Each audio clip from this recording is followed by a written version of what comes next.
안녕하세요. DJ 현이입니다. 오늘의 사연 시작해 보겠습니다. 여러분은 물질적인 쾌락을 느껴본 적이 있으신가요? 저는 물질적인 쾌락을 추구하는 사람을 만나 삶의 진리를 깨닫게 되었습니다. 도대체 무슨 일이 있었길래 그랬는지 제 이야기를 해드릴 테니 끝까지 들어주세요. 저는 좀 사는 집에 시집 와서 그동안 전업주부를 해왔는데요. 시부는 정말 온화하고 다정하신 분이었는데 몇 년 전 사고로 세상을 뜨셨어요. 시모는 도덕심이 무척 투철하고 딱딱한 인상이긴 하지만 그렇다고 해서 시집살이를 시키는 성격은 아니었죠. 기본적인 예의만 지킬 줄 알면 대하기 어려운 어르신은 아니었어요. 대신 어머님이 재산이 좀 있으셨는데 자식들한테 항상 이런 당부의 말씀을 하시더라고요. 내 재산 탐내지 마라. 니들한테 안 주고 사회에 다 환원할 거다. 그러니 니들은 알아서 자립해서 살아라. 만약에 내 재산 탐냈다가 걸리면 바로 손절당할 거 생각해야 돼. 시모가 귀에 딱지 않게 이런 이야기를 하는데도 남편이 시모한테 알랑방귀를 끼면서 돈 좀 달라고 꼬리를 살살 흔들어댔어요. 저는 별 욕심이 없었지만 남편은 욕심이 나나 봐요. 그럼 시모는 또 남편한테 용돈도 주고 그러더라고요. 물론 어머님께 왜 자꾸 돈 달라고 요구하냐, 그만 좀 하라고 철없는 남편을 말리기도 했었는데요. 그럴 때마다 남편이 해맑게 웃으면서 이러는 거예요. 엄마도 웃으면서 주는데 뭐 어때? 엄마는 주기 싫으면 아예 안 줘. 돌아가시면 얄짤 없으니 살아있을 때 용돈이라도 많이 받아놔야 돼. 우리 엄마 한 번 정한 것은 안 바꾸는 분이야. 남편 말대로 어머님이 가족 사이라도 칼 같으시긴 했어요. 하지만 그에 합당한 조건을 내세우고 뭔가를 해주면 돈을 주시곤 하더라고요. 남편은 그걸 잘 알고 있어서 그런지 어머님이 남편한테는 깐깐하게 굴다가도 너그러울 때가 있었지만 신우한테는 달랐어요. 며느리인 저보다 신우에게 더 매정할 정도라 지켜보는 제가 다 조마조마할 정도였죠. 정확히 말하자면 시모가 신우한테 막 뭐라 하고 신우가 일방적으로 시모의 눈치를 보고 기죽어 있는 상태였어요. 신우가 얼마나 눈칫밥을 먹고 있었는지 제가 말해줄게요. 오랜만에 시댁 식구들이랑 모임 자리를 가지게 돼서 시댁에 갔거든요. 신우가 진짜 며느리처럼 움직이고 있는 거예요. 밥 차리지, 식구들 밥 먹었으면 상 치우지, 과일 깎지, 거의 시집살이를 하고 있더라고요. 밥을 먹을 때도 어머님이 뭐 가지고 와라 한마디 하니까 자리에서 벌떡 일어나서 가지고 왔어요. 아무래도 신우가 이혼한 다음부터 시모 집에 얹혀 살고 있으니까 눈치를 많이 보는 것 같았죠. 제가 도와주려고 해도 시모가 저를 제지하시면서 이렇게 말씀하시는 거예요. 냅둬라. 집에서 얹혀 사는데 이런 거라도 해야지. 며느리 너는 그냥 앉아있어. 뭐 할 일 생기면 시연이한테 다 시켜. 어머님이 이러시면서 저를 끌어안치시는 바람에 자리에 다시 앉고 말았는데요. 그 후에도 신우가 밥도 제대로 먹지 못하고 어머님 입에 뭐만 들어가면 이런 말을 하는 거예요. 엄마 맛은 괜찮아? 싱겁지는 않아? 이건 어때? 안 짜지? 먹을만해? 엄마가 저번에 이건 너무 짜다고 해서 좀 싱겁게 만들어봤어. 신우가 이러면서 시모 눈치를 계속 보고 있었는데요. 그러니까 시모가 너무 시큰둥하게 이런 반응을 보이시는 거예요. 이건 맛이 왜 이러냐? 저건 간을 잘못한 것 같다. 이건 또 왜 이렇게 만들었냐? 내가 저번에 짜다고 했는데도 여전히 짜다. 뭘 어떻게 만들었길래 그래? 신우가 그럴 때마다 식은땀 뻘뻘 흘리면서 다음엔 잘 만들어 보겠다고 했어요. 전 그런 신우가 너무 불쌍해 보였죠. 어머님이 음식 간뿐만 아니라 다른 잔소리도 곁들어가며 계속 신우에게 뭐라 했어요. 그날은 어머님이 이런 식으로 쉴 틈 없이 잔소리를 하시더라고요. 너 일자리 구하는 문제는 잘 되어가고 있냐? 몇 군데 넣었는데. 그러니까 내가 다니던 회사 진득하니 다니라고 했는데 왜 그만뒀어?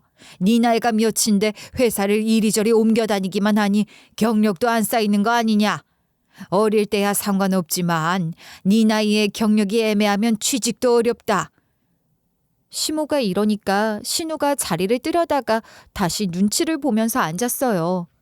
그러면서 신우가 제가 더 노력하겠다고 말하는데 너무 안쓰러웠죠. 저는 속으로 한숨을 쉬며 신우를 도와주고 싶었지만 제가 나서면 오히려 상황이 더 복잡해질 거라는 걸 알고 있었거든요. 그래서 남편이 대신 어머님을 이런 식으로 말리더라고요. 그만해 엄마. 누나도 사람인데 너무 뭐라고 하지 마. 아무리 이혼하고 얹혀 살고 있다지만 너무 시켜먹잖아. 남편이 이러면서 시모가 신우한테 하는 짓이 날이 갈수록 심해지는 것 같다고 했는데요. 그니까 시모가 인상을 잔뜩 찌푸린 채 이러시는 거예요. 넌 상관할 일이 아니니까 끼어들지 말아라. 사람이면 사람답게 살아야지. 괜히 한마디 했다가 싸움이나 일으키지 마. 시모가 이러고 나서 혀를 끌끌 차시더라고요. 그리고 나서 신우를 보면서 이런 식으로 따지시기도 했어요. 시연이 너도 내가 왜 이러는지 알고 있지? 내가 괜히 이러는 게 아닌 거 알고 있을 거다. 네가 행실을 똑바로 했으면 나도 아니랬어. 신우가 그때 고개를 작게 끄덕이길래 제가 얼른 화제를 돌리고 다른 이야기를 했죠. 그렇게 그날은 어떻게든 모임 자리를 마무리했거든요. 아무튼 이렇게 시모가 신우를 괴롭혀도 며느리 입장이라 적극적으로 나서지도 못하면서 불쌍하게만 여기고 있었는데요. 하지만 그 뒤로 시간이 좀 흐른 후에 한 사건이 터지고 나서는 저도 결국 어머님께 너무한 거 아니냐는 소리가 입 밖으로 나와버렸어요. 그날 전 평소처럼 남편 출근시키고 애들 보낸 다음에 집안일을 하고 있었죠. 그런데 그때 초인종이 울려서 인터폰을 확인해 보니까 신우인 거예요. 제가 깜짝 놀라서 얼른 문을 열어줬어요. 근데 신우 옷이 막 찢어져 있고 난리가 난 거예요. 제가 경악을 하면서 신우한테 이렇게 소리치고 말았는데요. 세상에, 이게 뭐야? 형님, 꼴이 왜 그러시는 거예요? 옷은 왜 이렇게 찢어져 있어요? 무슨 사고라도 당하신 거예요? 일단 얼른 들어오세요. 이런 식으로 놀란 다음에 신우를 우리 집에 들였는데요. 그니까 신우가 울면서 저를 붙잡은 채로 이러는 거예요. 옳게 당분간만 여기서 지내게 해주면 안 될까? 내가 진짜 아무리 생각해봐도 도움받을 만한 곳이 옳게뿐이라서 그래. 신우가 이러면서 이제 거의 통곡하듯이 눈물을 흘리더라고요. 그래서 제가 신우를 막 토닥여주면서 이렇게 물어봤어요. 네, 알겠어요. 대체 무슨 일이 있었길래 이러시는 거예요? 천천히 말씀해 보세요. 그래야 저도 도와드릴 수 있죠. 그때 신우한테서 이야기를 쭉 듣고 나서 정말 깜짝 놀랐죠. 얼마 전까지만 해도 드디어 독립한다고 싱글벙글했던 사람이었거든요. 일단 이날 신우 이야기를 해드리기 전에 신우가 독립하게 된 스토리를 이야기해드릴게요. 신우가 이혼한 후에 다시 친정으로 돌아와 시모랑 쭉 살고 있었는데 신우도 깐깐한 시모랑 살기 힘든지 독립을 하고 싶었나 봐요. 그래서 신우가 시모한테 독립하고 싶다고 이야기했는데 시모가 이랬다는 거예요. 독립을 하려면 기본적인 살림을 할 줄 알아야 혼자 먹고 살 거 아니냐. 네 처지에 가정부 쓰는 것도 과분한 일이다. 네가 스스로 밥해 먹고 청소하고 살아야 하니까 엄마한테 전부 다 배워라. 시모가 이러면서 신우한테 일부러 청소든 요리든 시켰다는 거예요. 대신 네가 잘하면 시모가 집을 구해주겠다고 했대요. 그렇게 시모가 시키는 거 다 하면서 힘들게 살다가 드디어 독립을 허락받고 나가 살고 있었다고 하더라고요. 그런데 나가 산 지 2달 만에 무슨 사단이 났는지 신우가 저런 꼴로 나타난 거예요. 제가 무슨 일이 있었던 거냐고 물어보니까 신우가 고개를 푹 숙인 채로 이러더라고요. 제가 무슨 일이 있었던 거냐고 물어보니까 신우가 고개를 푹 숙인 채로 이러더라고요. 남자친구랑 집에 있었는데 엄마가 기습적으로 습격을 했어. 내가 독립해서 살고 있다지만 옳게도 그 집이 결국 엄마가 구해준 집이고 엄마 명의 집인 건 알고 있잖아. 그렇다 보니 여분의 카드키를 엄마가 갖고 있었어. 처음에는 신우도 언제 시모가 불시에 찾아올지 모른다고 생각해 혼자 살아도 긴장을 늦추지 않고 살고 있었대요. 그러다가 집을 나오고 나서 2달 동안 시모가 찾아오지 않았다는 거예요. 신우가 그렇게 혼자만의 자유를 만끽하다 보니 조금씩 경계심이 느슨해져서 자기 남자친구를 데리고 온 거래요.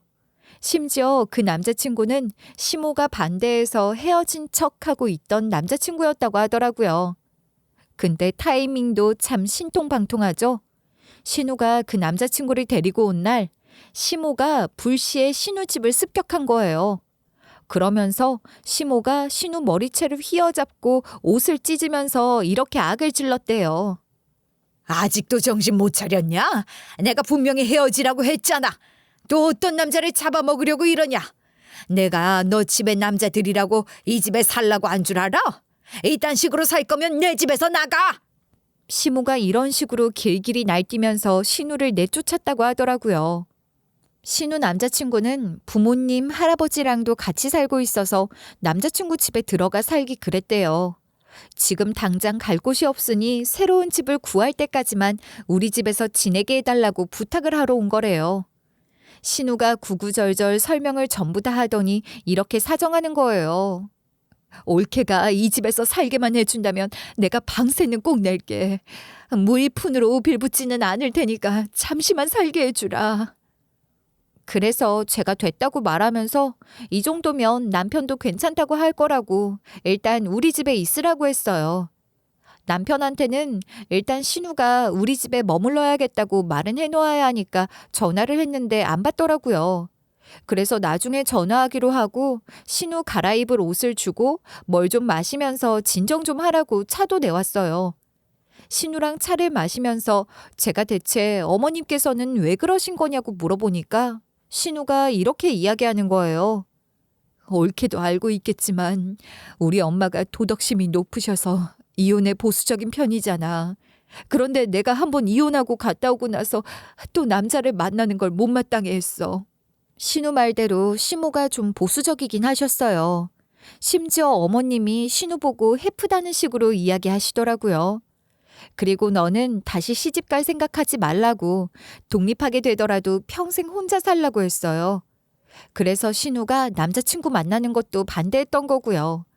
이런 상황에서 신우가 집안에 남자친구를 들였으니까 시모 눈깔이 획 돌아갔대요. 그래서 신우 머리채를 잡으면서 이런 막말을 했다는 거예요. 이게 진짜 정신이 나갔나? 내가 이것이랑 당장 헤어지라고 했지. 너는 남편도 아닌 남자를 꼬드겨서 집안에 들였냐? 이러니까 이혼당하는 거다. 이러면서 신우에게 더러운 여자라고 부르면서 옷도 찢어버리고 그랬대요. 그 말을 듣고 한숨을 푹 쉬었죠. 시모가 신우를 이혼녀라고 못마땅해 하는 것은 들은 적이 많이 있어서 알고는 있었거든요. 그래도 너무 심하지 않나. 신우가 여잔데 연애할 수도 있는 거잖아요. 신우 남친이 마음에 안 들어서 반대한다면 모를까. 남자 자체를 만나지 말고 평생 혼자 살아가라는 건 너무하지 않나요? 때마침 남편에게 전화가 왔고 남편이 무슨 일로 전화했었냐고 하길래 지금 신우가 이런 상황인데 우리 집에서 같이 지낼 수 있냐고 물어봤어요. 다행히 남편이 엄마가 또 그랬냐, 어휴 지겹다, 우리 엄마는 왜 그러는지 몰라 하면서 신우가 당분간 같이 지내는 걸 허락해 줬는데요. 그렇게 신우랑 잠시만 같이 살게 됐거든요. 그런데 며칠 뒤에 시모한테 전화가 온 거예요. 전화를 받아보니까 어머님이 밝은 목소리로 이러시더라고요. 아울렛 갔다가 우리 손녀딸 옷 좀 샀는데 집에 들러도 되나? 지금 너 어디니? 오늘 집에 없는 거면 언제 시간 되는지 말이라도 해줘라. 어머님이 이러시니까 싫다고 거절하기도 그래서 너무 난감했죠. 그래서 솔직하게 이런 식으로 이야기하고 말았는데요. 어머님, 사실 형님이 우리 집에서 지내게 됐어요. 어머님이랑 형님이 다투셨다고 하셔서 말을 못하고 있었거든요. 그러니까 형님이랑 마주쳐도 놀라지 마세요. 그러자 시모가 격분하면서 전화를 끊더니 10분 만에 우리 집을 찾아오시더라고요. 초인종을 막 누르면서 문을 두드리는데 이러다 윗집, 아랫집, 옆집 모든 이웃들이 총출동하게 생기겠는 거예요. 일단 문을 열어드렸더니 시모가 신우 어디 있냐고 길길이 날뛰셨어요. 제가 일단 진정하라고 말했는데도 시모가 저를 밀치더니 집 안으로 들어가시는 거예요. 신우가 그런 시모를 보고 잔뜩 겁을 먹은 채 엄마 잘못했다. 제발 이러지 말아달라. 아무리 화가 나도 이건 아닌 것 같다고 했어요. 그니까 시모가 이젠 하다하다 네 남동생한테까지 빌붙냐. 너 같은 인간들은 누구랑 같이 살 생각하면 안 된다. 그냥 산에 들어가서 조용히 늙다 죽어라고 하는 거예요. 전 어머님이 말을 너무 심하게 한다고 생각해서 이렇게 일침을 날렸어요. 어머님, 그만 좀 하세요. 형님이 뭘 그렇게 잘못했나요? 형님이 어머님이 원하는 대로만 살 수는 없는 거잖아요. 형님이 3살 먹은 어린애도 아니고 무슨 직업을 갖든 누구를 만나든 간에 형님이 알아서 하실 나이세요. 형님이 딸이라서 걱정되는 건 이해하지만 그래도 너무 심하신 것 같아요. 어머님이 계속 간섭하시면 형님이 행복하겠어요? 제가 이러면서 어머님이 선을 넘어도 너무 넘은 것 같다고 했거든요. 그니까 시모가 인상을 쓰면서 이렇게 맞받아치시는 거예요. 네가 뭐라도 되는 줄 아냐? 네가 뭘 한다고 이래라 저래라 하냐? 남의 일에 끼어들지 말아라. 어차피 저 애는 자기가 잘못한 것조차 모를 거야. 내가 이렇게 해야 그나마 뭐라도 깨달을 거다. 어머님이 이러면서 아무것도 모르면 가만히 있으라고 하시더라고요. 그래서 제가 그때 이런 식으로 따지고 들었어요. 저도 한 식구인데 남의 일이라뇨. 형님이 어머님 말씀을 안 듣는다고 해서 이렇게까지 몰아붙일 이유가 있나요? 자식이 잘못된 길을 간다면 도와주고 이끌어주는 게 부모의 역할 아닌가요? 이렇게 몰아붙이면 형님이 다시 좋은 사람 만나고 독립도 수월하게 하겠냐고요. 제가 이러면서 어머님께 너무 실망했다고 했거든요. 그러니까 어머님이 코웃음을 치면서 이러시는 거예요. 뭐? 부모니까 도와주고 이끌어줘야 한다고? 자식이 부모 말부터 들어야지. 내가 헛소리 하는 것도 아니고 얘가 뭐 하나 제대로 하는 게 없으니까 내가 이러는 거 아니냐? 그래서 제가 신우도 다 큰 어른이니까 존중해달라. 어머님이 계속 간섭하시면 신우는 자꾸 위축될 수밖에 없다고 했어요. 그러니까 시모가 바로 이렇게 신경질적으로 대꾸하시는 거예요. 존중? 내가 미쳤다고 얘가 이러는데 존중하겠냐? 다 큰 자식이 잘못된 길로 가고 있어서 나도 답답하다. 내가 강하게 나오지 않으면 딸이 엇나갈 거라니까. 얘가 진짜 정신 차리려면 이 정도는 해야 된다고. 전 이런 시모가 너무 답답하고 어이가 없어서 왜 이렇게 압박을 주냐. 누가 보면 친딸이 아니라 어디서 주워온 줄 알겠다고 뭐라 하는데 말이 안 통했어요.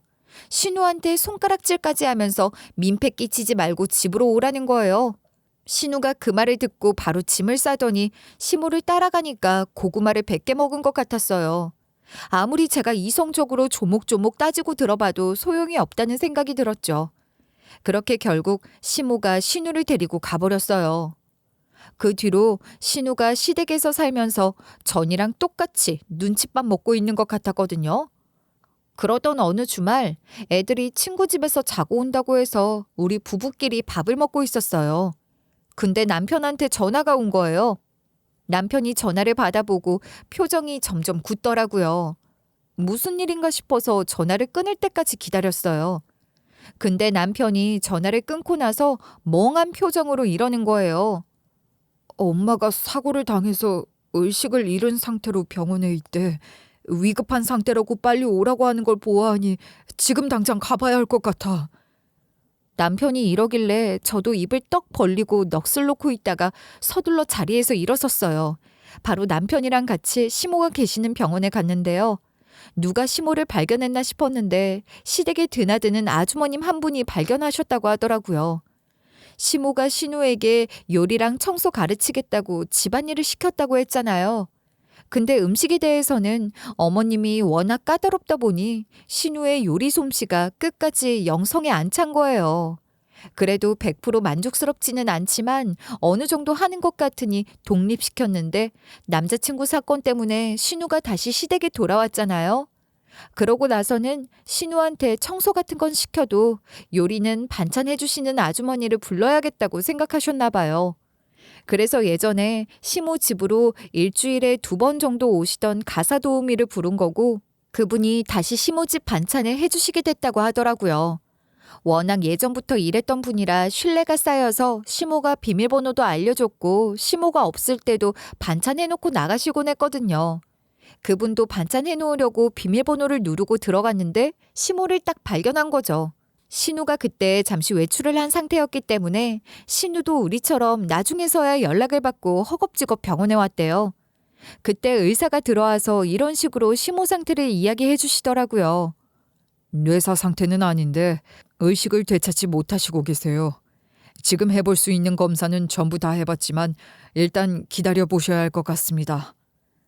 남편이랑 제가 그 말을 듣고 걱정했지만 그래도 어머님이 금방 일어날 줄 알았어요. 그런데 몇 주, 몇 달이 지나가고 거의 1년이 다 되어 가는데 어머님이 안 일어나는 거예요. 당연히 저도 그렇고 남편도 그렇고 많이 지쳐갔죠. 남편이 퇴근하고 병원에 들려 심호 상태를 살펴보더니 저랑 신우를 조용히 부르더라고요. 병실 밖으로 나가서 이야기를 나누는데 남편이 조심스럽게 이렇게 이야기했어요. 병원에서도 이 정도로 식물인간 상태가 길어지면 깨어날 가능성이 거의 없다고 하던데 생명 유지를 관두는 게 어때? 남편이 이러면서 자기도 이젠 너무 지치고 심리적으로 한계에 다다른 것 같다고 했는데요.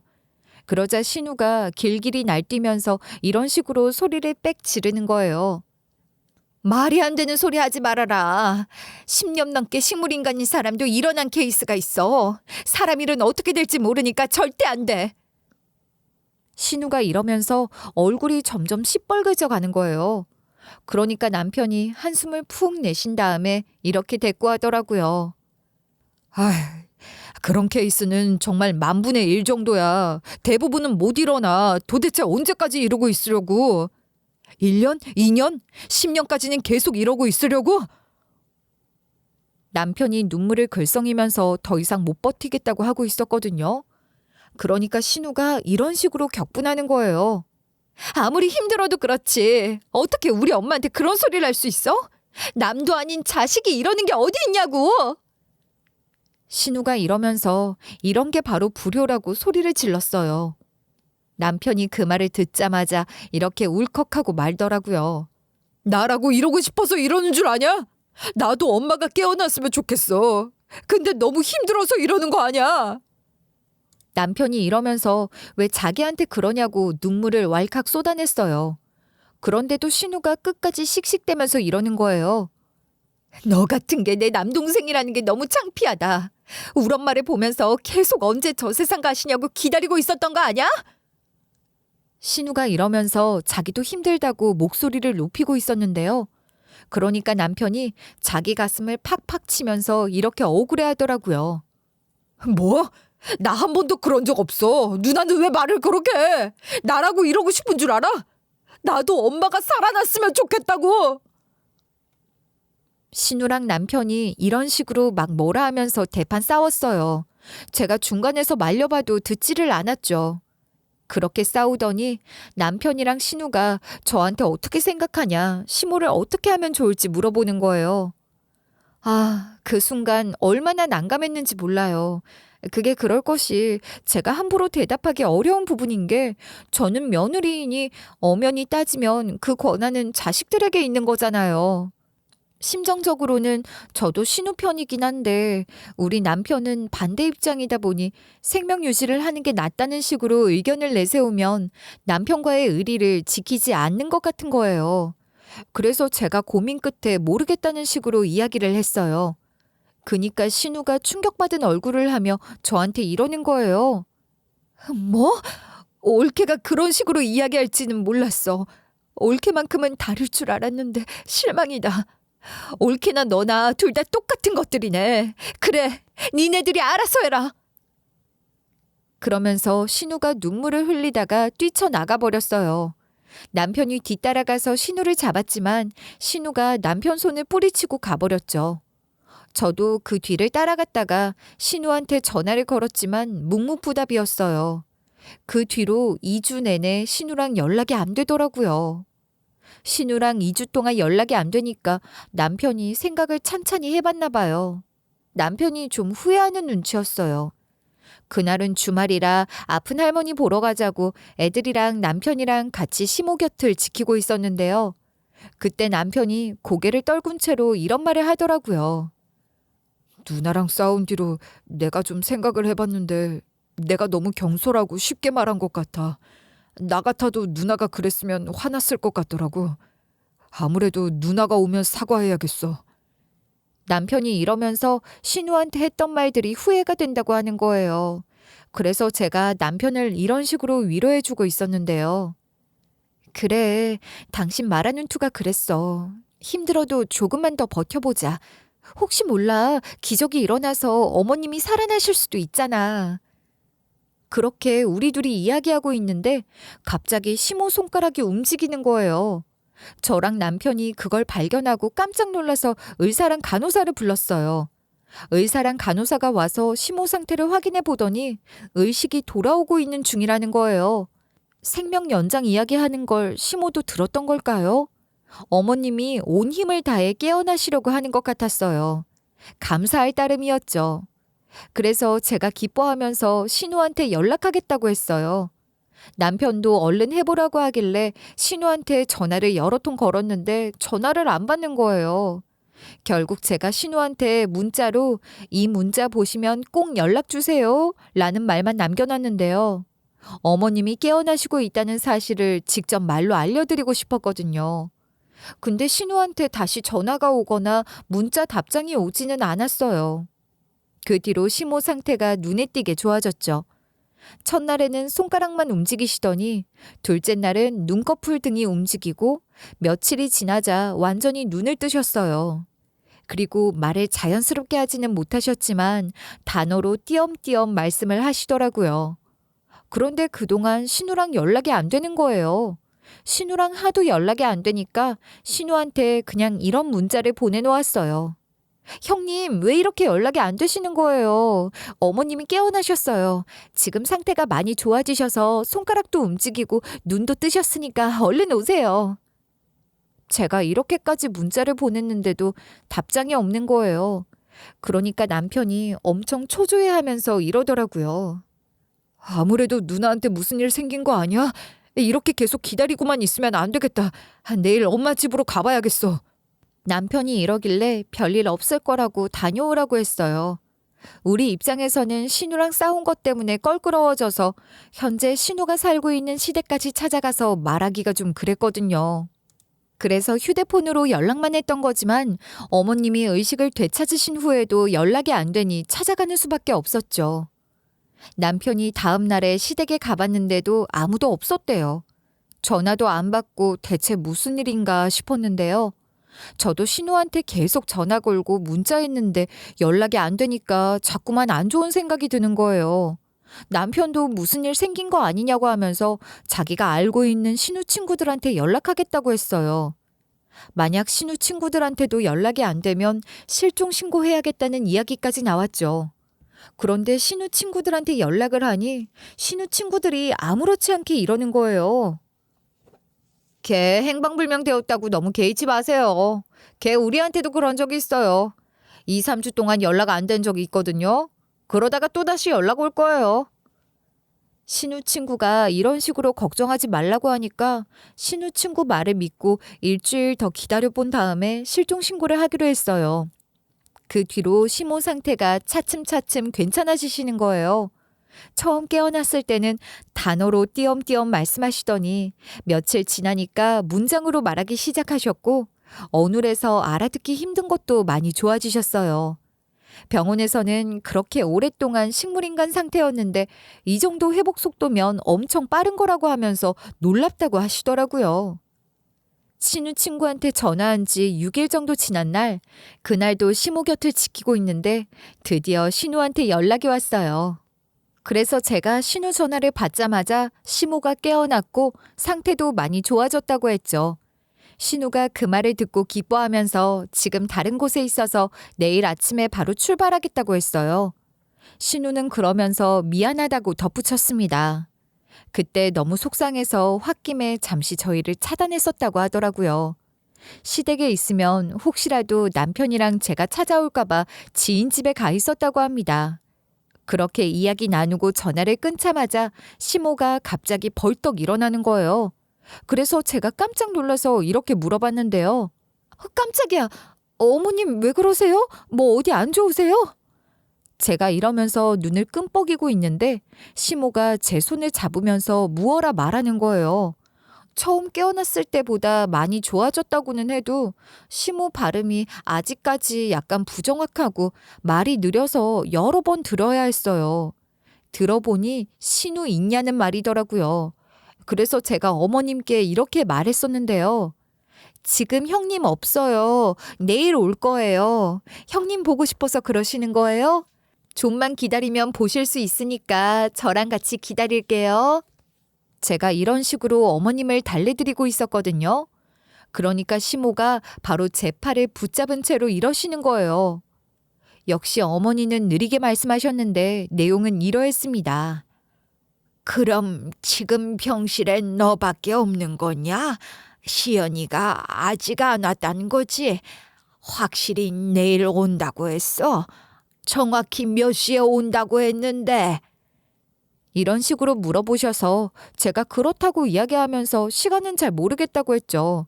그러자 시모가 또 떠듬떠듬 뭐라 말하기 시작했는데 그 내용을 듣자 전 경악할 수밖에 없었어요. 그럼 차에 시동을 걸고 경찰서에 가자. 시연이를 신고해야겠다. 그것이 내일 온다는 말이 거짓말일 수도 있어. 나한테 해코지를 할 수도 있으니 얼른 가야 돼. 어머님이 이런 식으로 신우를 신고하겠다고 하시는 거예요. 그래서 제가 어머님께 도대체 무슨 일이 있었길래 이러시냐고 물어봤거든요. 사실 시모가 신우랑 실랑이를 하다가 식물인간이 되어버리셨대요. 어떻게 된 일인지 천천히 들어봤는데 다들 그거 알고 계신가요? 혼인신고라는 게 두 사람이 같이 가서 할 수 있는 게 아니라 한 사람만 가서도 신고할 수 있대요. 그래서 자기도 모른 채 혼인신고된 사람들이 있다고 하더라고요. 우리 시모도 그렇게 자기도 모르게 혼인신고가 됐다는 거예요. 그런데 정말 웃긴 게 시모가 신우의 남자친구랑 혼인신고가 됐대요. 신우랑 신우 남자친구가 수작질을 한 거예요. 시모가 어떻게 알았냐면 구청에서 온 문자를 보고 알았다는 거예요. 신우 이것이 혼인신고를 하면 구청에서 혼인신고가 처리가 완료됐다는 문자가 오는 걸 깜빡하고 있었던 겁니다. 바보 같은 실수를 한 거죠.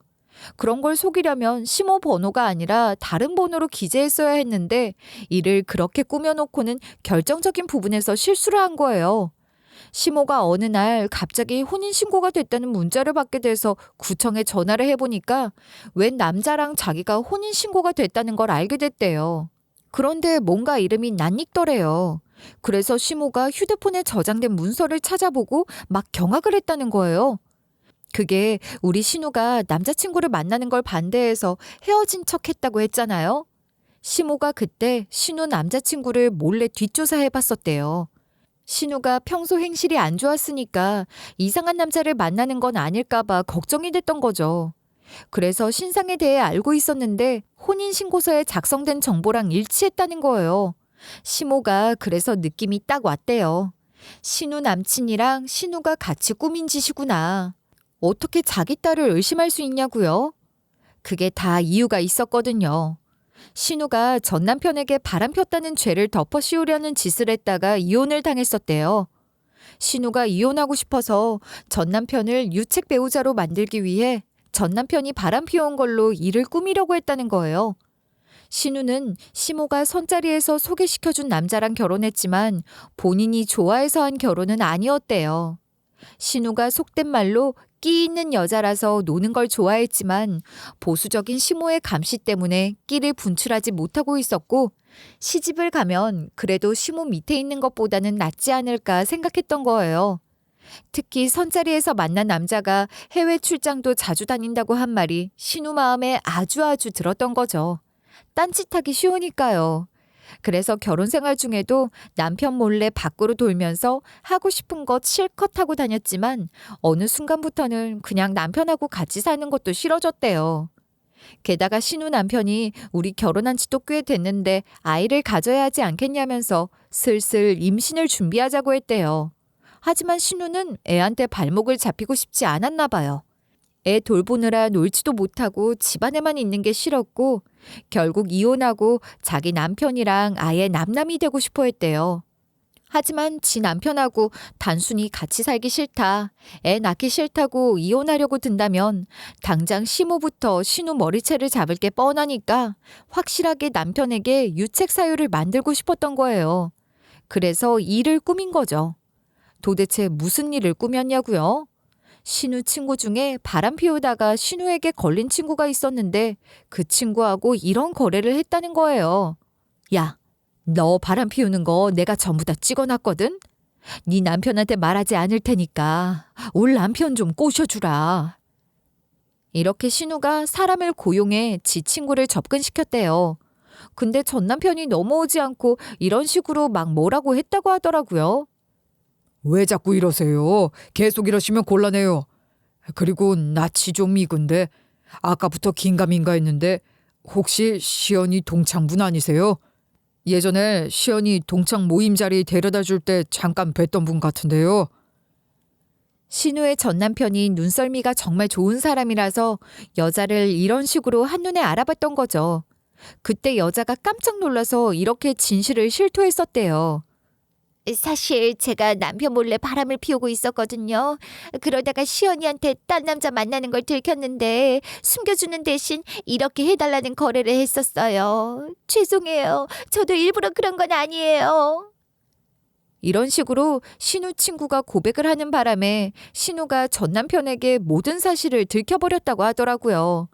이로 인해 신우가 오히려 유책 배우자가 돼서 이혼당했대요. 이혼하는 과정에서 열받은 신우의 남편이 시모에게도 연락해서 당신은 딸을 어떻게 키운 거냐면서 뭐라 했대요. 시모가 그 말을 듣고 경악을 하면서 신우에게 왜 이딴 짓을 벌였냐고 추궁하니까 신우가 울면서 사실을 털어놓은 거죠. 시모는 너무 창피하니까 저랑 남편한테도 말을 못했어요. 우리는 그것도 모르고 시모가 신우를 너무 잡는다고만 생각했던 거고요. 저 같아도 저런 딸이 있으면 화병 걸려서 사사건건 트집 잡게 되고도 남았어요. 아무튼 과거에 저런 일을 벌이고도 딸이 또 사고 쳤다는 걸 직감하게 된 시모가 신우를 불러서 이런 식으로 물어봤대요. 방금 이 문자를 받게 됐는데 너랑 만나고 있는 놈이랑 혼인신고가 됐다고 하더라. 네가 그런 거냐?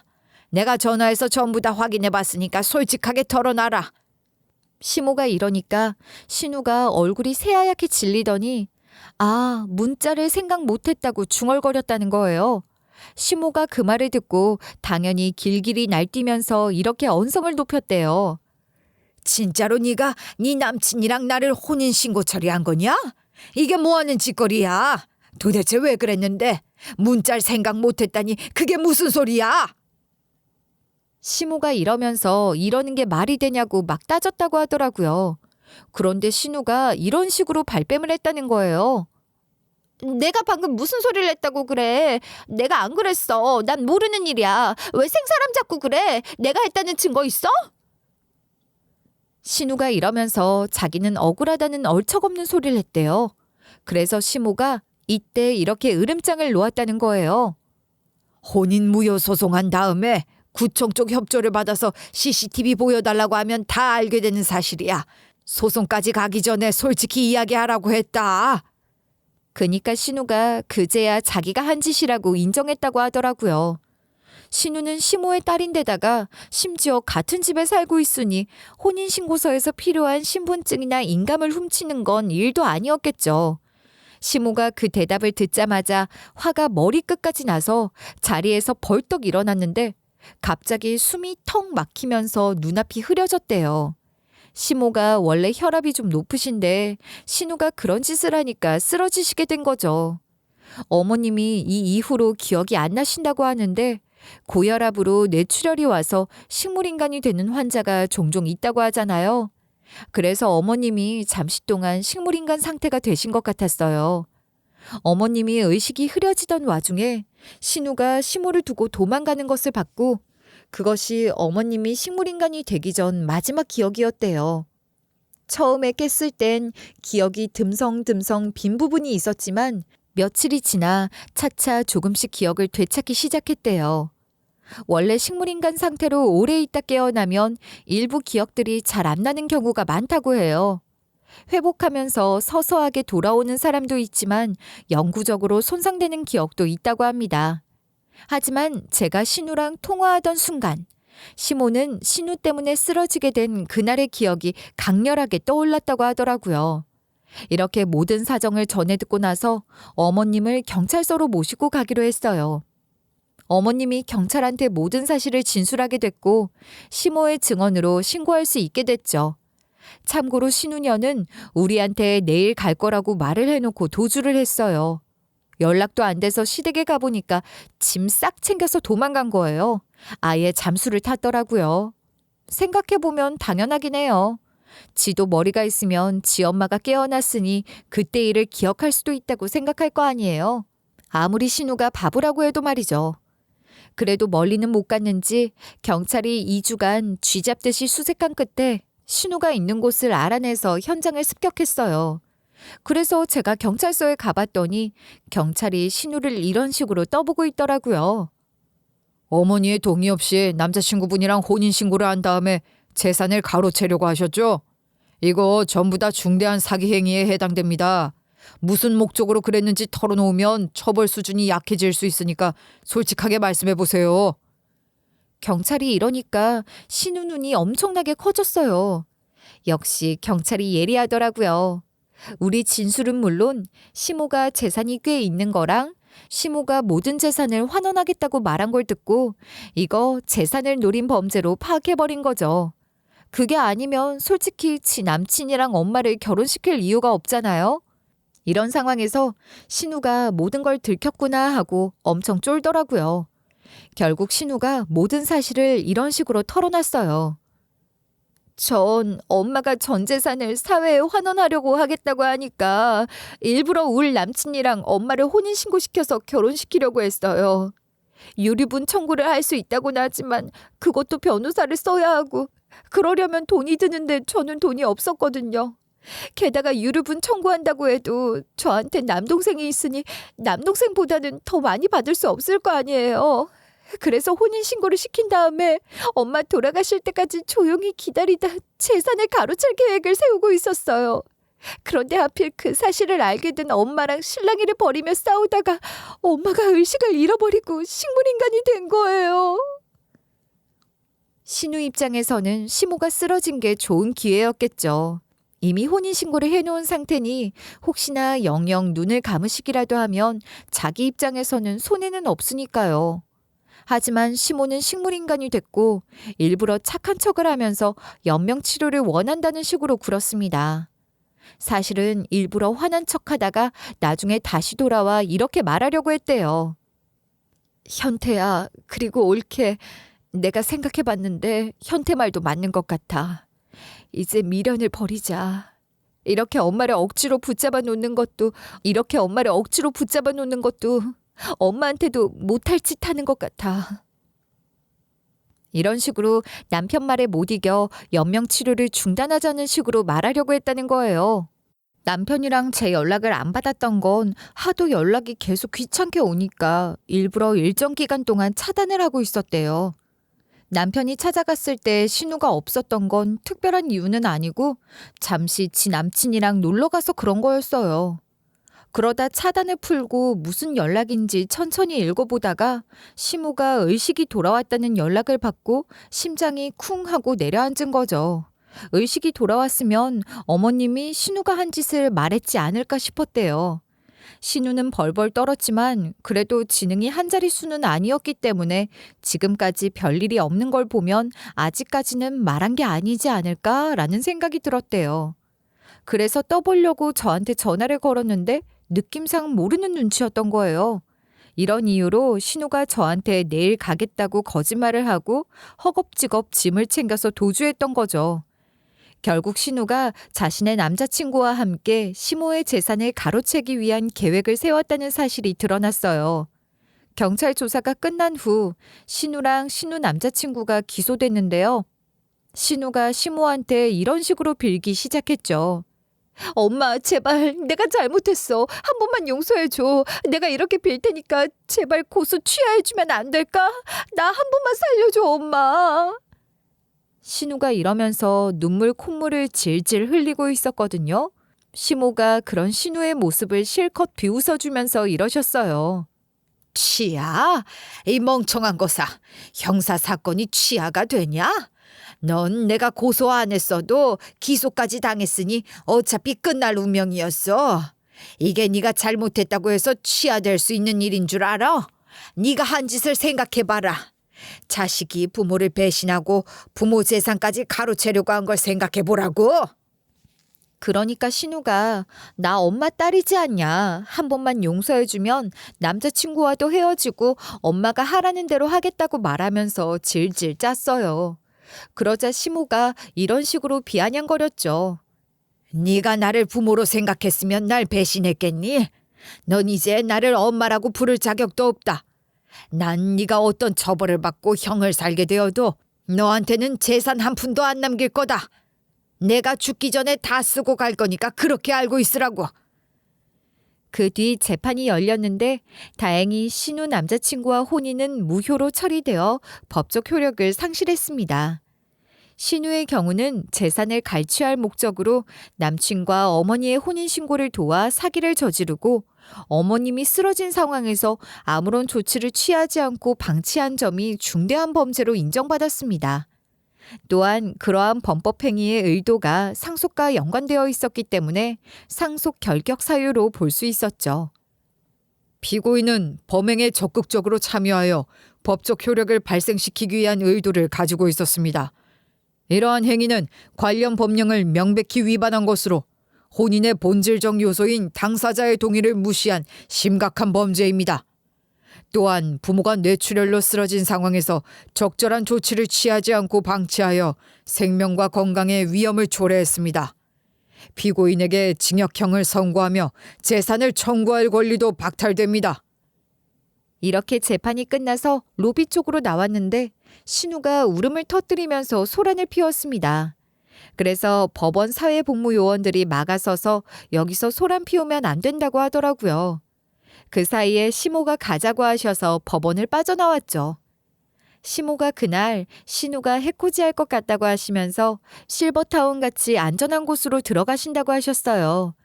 감옥에 가더라도 출소하면 보복하러 올지 모르니까요. 징역형을 선고받고 감옥에 간 신우는 저희에게 편지를 보내 돈 좀 보내달라고 징징대곤 했습니다. 올케, 이곳은 너무 힘들고 끔찍해. 그래서 말인데 올케가 도와주면 안 될까?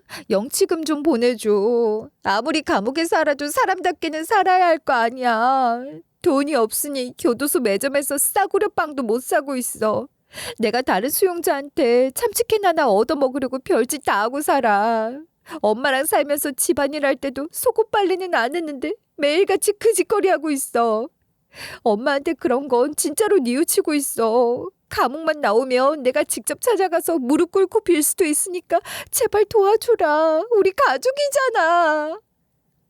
당연히 우리는 편지를 쫙쫙 찢어버리고 답장도 보내지 않고 무시했었죠. 시모가 실버타운으로 떠나기 전에 마지막으로 우리 부부와 이야기를 나누는 자리를 가졌거든요. 시모가 더 이상 신우를 마주할 필요가 없는 곳에서 조용히 여생을 보내고 싶어 하셨어요. 그래서 우리도 어머님의 뜻을 존중하고 작별 인사를 했는데요. 그렇게 시모가 실버타운에서 여유롭고 평온한 일상을 보내기 시작하셨어요. 처음엔 시모가 외로워하시지 않을까, 실버타운에서는 별 문제가 없을까 걱정이 돼서 전화를 자주 드렸었거든요.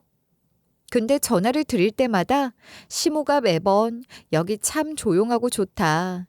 이제야 마음이 편해진 것 같다고 하시는 거예요. 그래서 저희도 우리 삶에 집중할 수 있게 됐어요. 우리 가족이 평화로워지고 이제야 모든 게 제자리를 찾아가는 느낌이라 이렇게 사연글을 보내게 된 거예요. 어머님께 최근에 안부 전화를 드렸을 때 형님 이야기를 꺼냈거든요. 형님이 가끔 생각나지 않으시냐고 물어봤는데 어머님이 그러시더라고요. 죽었다고 생각하면 좀 더 쉽다. 그러니 여러분도 나를 배신한 사람 때문에 괴롭다면 저희 어머님처럼 생각해 보시길 바랄게요.